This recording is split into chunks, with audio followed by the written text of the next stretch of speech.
Well, here we are. This is a setup I'm working on since the launch day. So this is the GoPro Hero 10. All the stuff that it comes with and its beautifulness. And of course, an extra memory card I have. Extra batteries as well. And then I today got some accessories to use on my trip. As long as I went on Amazon, I got a couple silicone covers for the lens. So that'll help protect it, especially in here, because there's nothing that's going to keep it from rattling around. I don't want the lens scratched on it.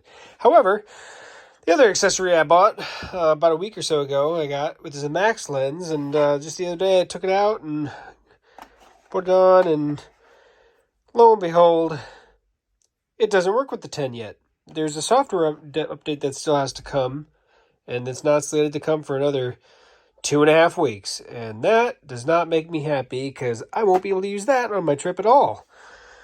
So, I don't know about that yet, but at least I have all this stuff.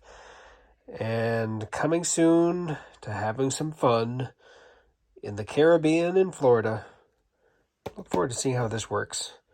But 10 compatible, and of course, standard GoPro mounts. So, Hero 10, I will have more reviews, more videos on Tech Gooch here pretty soon. So, yay!